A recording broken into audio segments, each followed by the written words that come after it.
Hey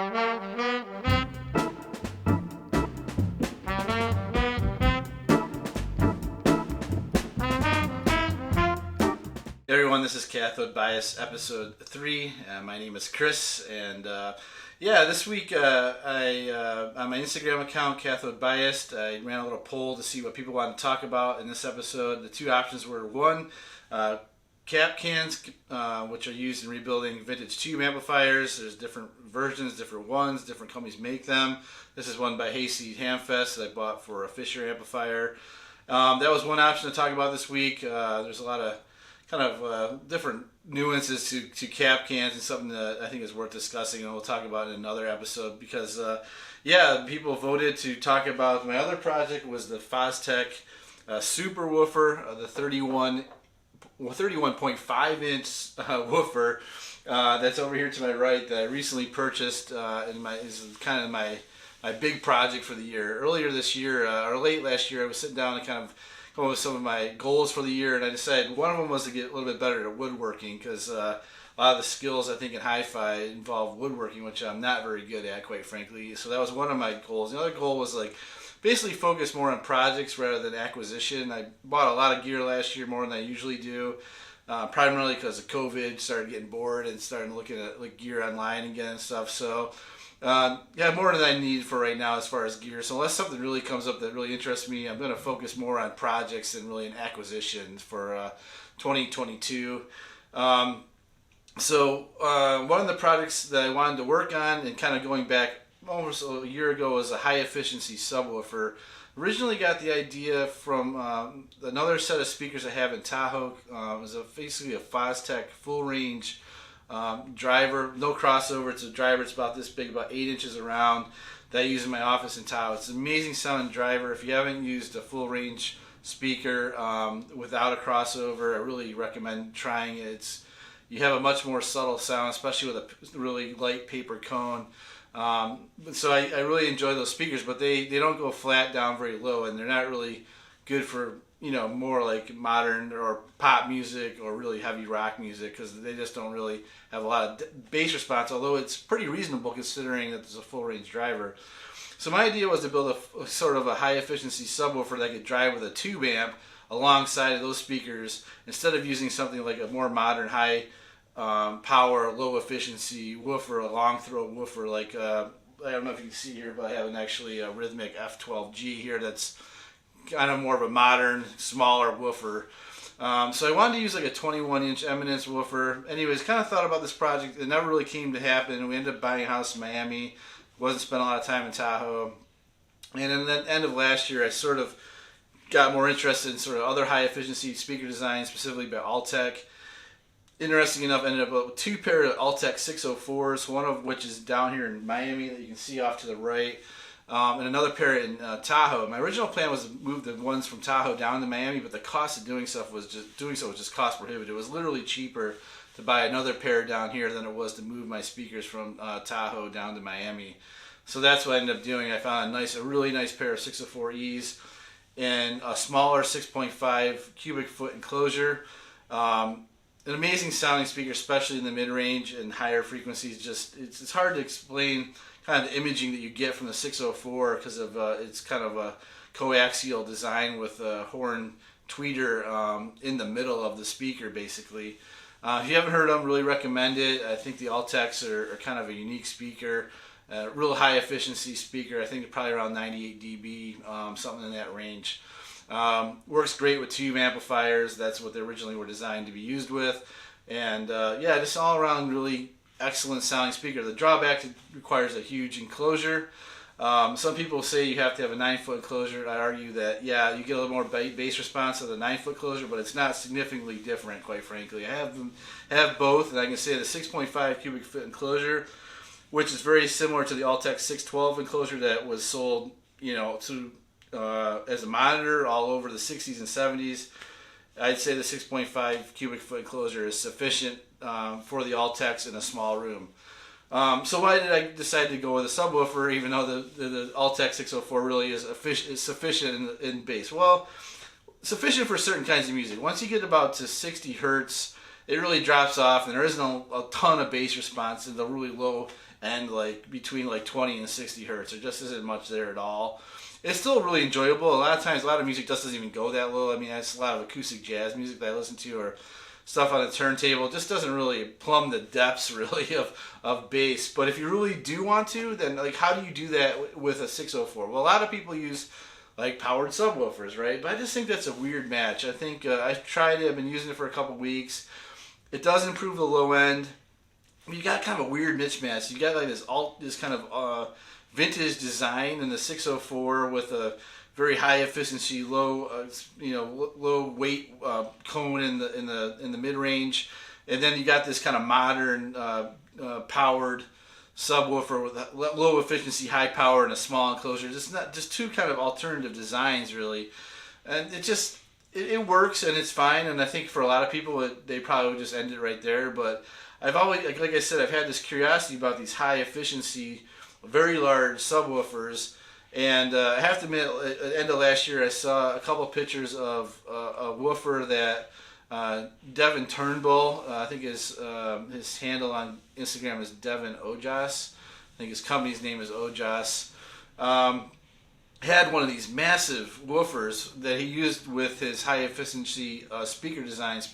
They're fairly similar to Altec JBL sort of speakers from the 60s with horn woofers or a full range driver in them. So just his speaker designs, he's a speaker designer, basically are kind of modern takes on Altec and JBL designs of the past. And he also does a lot of research on kind of like the Japanese hi-fi market, which has kind of led him to the Fostex Superwoofer, the 31-inch woofer, which he had pictures of built out in his listening room. So when I saw that, I contacted him, wanted to get more information. Like, yeah, this is, in my opinion, this is the way to go with the Altecs. Something really large but high efficiency that you could use with a low power amplifier alongside of the Altecs. I feel like this is the right way to do a subwoofer for the Altecs, right? With just high efficiency woofer. So I went back and forth about it. He says, yeah, it works awesome. I have it set up. The two drawbacks are, it's massive, right? The cabinet's massive. The woofer's massive. Everything's massive about it. The second drawback is it's hard to get the driver, right? The driver is not available in the U.S. It's custom made in Japan, and you have to have it sent over. So I was kind of bummed. So I saw Maddie Sound had it on their website. It said it was a 6-month lead time. So I decided to call them up. I called them up and said, yeah, I'm really interested in the Fostex Superwoofer. What's the lead time on it? He says, well, hold on a second. I think we've got 2 of them in stock. And they did. And the reason was they had them in stock was somebody backed out of a purchase of them. They had ordered them and decided once they came into stock didn't actually follow through with the purchase. So they had 2 of them in their warehouse there. And I said, all right, I'm going for it. This is my big project for the year. Just send me one of these woofers out. I really want to see what these things are like. And it was here basically. They delivered it by freight in about less than a week, honestly. So I was pretty impressed by their turnaround. They shipped it out on freight the same day. Couple things. It uses uses kind of a typical. I'm not sure. I think it's not sure what the magnet style is, but it's not an Alnico magnet. It's more of a common. I'm not exactly sure. I'll actually look up the specs here. Yeah, it doesn't even say here. It uses, it's a ferrite magnet. So it doesn't use like a really huge magnet, so it's not like as heavy as you'd expect it to be. It's about 40 pounds.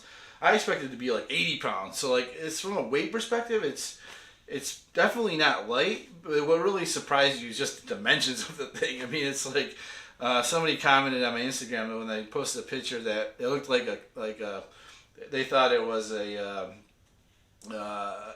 like a coffee table. Like, oh, that's a really funky coffee. Yeah, it's like the size of a coffee table, basically. So that's the drawback of it. It's absolutely massive, right? 31 inches around. The closure that you need for it is something like 800 liters. I think it's like something like 10 cubic feet. That's what they recommend. I think you can go even bigger. There's a lot of people use them in open baffles, or not open baffles, infinite baffles, like built into a wall, built into the floor. There's pictures of in sort of in Japanese hi-fi magazines that Devon had that he linked to. So it's like it needs a massive enclosure, and I knew this is kind of the drawback. If you want basically low bass, you want high efficiency and low bass. The drawback is you got to go extra large, and I kind of knew that was the trade-off, and that was what I was getting into with this project, and that's one of the benefits of having sort of a dedicated listening room here, is I can actually go forward with a project like this. So that's where I landed. I've got the woofer, and I've been talking to a few people about it. One person in particular is OKC Craft on Instagram. He's a carpenter who actually builds his own open baffle speakers, and I think the first pass of this is going to be using the Fostex in an open baffle. I'm going to build basically I think I decided on a 42-inch cube square baffle. I'm going to mount it to that, and I'm going to sort of face it on an angle facing up. So my plan is to build that this weekend. And then for the crossover, I'm going to use a mini DSP to start. I know, which is kind of weird. Like, okay, I'm trying to use like all tubes. I'm going to use like a DSP to cross it over initially. That's kind of like what I use for the prototype, because it's cheap and easy. The DSP is like $250 or something. So relative to a more high-end electronic crossover, it's a lot less money. Yeah, so what I should say how I want to cross it over. I just kind of decided to use electronic crossover, which basically means that it comes in the path between your preamp out and your amplifiers. Basically goes preamp, crossover, amplifiers. So that means you can use amplifiers specifically on the 604s and amplifiers specifically on the woofer. Now my dream is really to get something like the Luxman electronic crossover, tube crossover from this, I think it was built in the 70s. That's kind of like the holy grail of tube electronic crossovers, but they're very expensive. There's a few people that make electronic crossovers. The other one option is the Marantz. Again, it's kind of more of a collector's item than something you want to use everything a day. I think it's the Marantz 3. Marantz history can correct me if I'm wrong, but I think it's the Marantz 3. But I think stock, the Marantz 3, the lowest you can cross it over is 100 hertz. So for this project, I don't think it would really work that well. It doesn't really cross over low enough. My plan was to cross over about between 60 and 80 hertz, basically. So that's where I decided to go with. Decided to try the mini DSP, get it working, and then maybe if I want to splurge for like a Luxman, I'll do that later. So I think I'm going to use temporarily. My long-term plan is to use. I have a couple Marantz 8 and Marantz 8 and Marantz 8B. I want to use one of those Marantz amplifiers on the Altecs, and then use the Macintosh MC240 in mono, bridged in mono, on the woofer, which I think in mono, and it's pretty easy to bridge the MC240 into mono, which is pretty cool about it. One of the cooler things about the 240. And then it can put out about 80 watts, which 80 watts should be more than sufficient. That's the whole point of this massive driver, is you don't need a lot of power to drive the woofer. So in the short term, I've got some sound valve M60s that I'm going to use to drive the Altecs, and I'm going to drive the Macintosh, use the Macintosh in mono to drive the subwoofer. So that's going to be my plan for this weekend, is to try to just build the open baffle, the 42-inch square with the round hole in the middle, and see what happens, and just kind of see how the woofer even behaves. So there's a lot of questions you can ask, like, well, what's it going to be like in a small room? This is a pretty small room to have such a huge woofer, right? I mean, obviously the wavelength is bigger than the entire room for something around 20 hertz. So I don't really know. This is kind of an experiment. I wanted to try it and see what happens. The one thing that kind of has got me sort of optimistic about it is that the pictures I saw, these set up in Japan, were set up in pretty small rooms too. And again, this isn't like using a 21-inch like long throw, super modern woofer. This is like it's more like a much more subtle low throw, like high efficiency woofer, right? And I think it's like 96 dB. So it's not like you're using like one of those 12-inch woofers like I have. They're only just massive. It's a completely different design, specifically for using for low power. So I think I'm optimistic. I think it can work. It'll definitely move a lot of air in this room. So I'm curious to see what it's going to do. And that's kind of like I said, the first phase is kind of build this open baffle and just to see what happens. Then the kind of second phase is I actually talked to the builder of the Altecs, and he has a woodworking shop, and I've actually talked to him about building out the entire cabinet. I'm thinking about trying to build maybe the cabinet in 2 pieces that basically takes up the whole back wall of my listening room, and then basically maybe put the Altecs on top of it or something like that, and just kind of almost built to fit directly into the room. My current thought is, and there's some drawbacks, is to have the woofer basically firing upwards.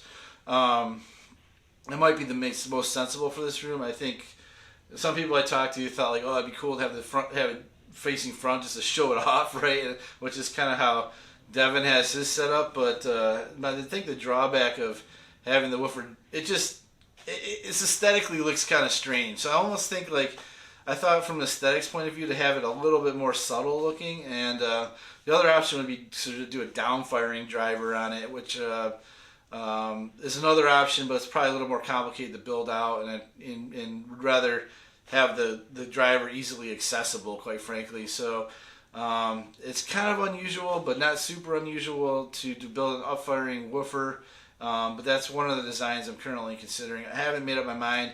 The other thing is I'm looking for feedback. Like, I'm not a speaker designer. I'm basically just going online, going off specs, going off speaker building software with the parameters. Oh, the one thing I should add is like OKC Craft on Instagram did say the QTS for this woofer, which is about 0.7, very close. I think it's 0.69, is almost perfect for an open baffle.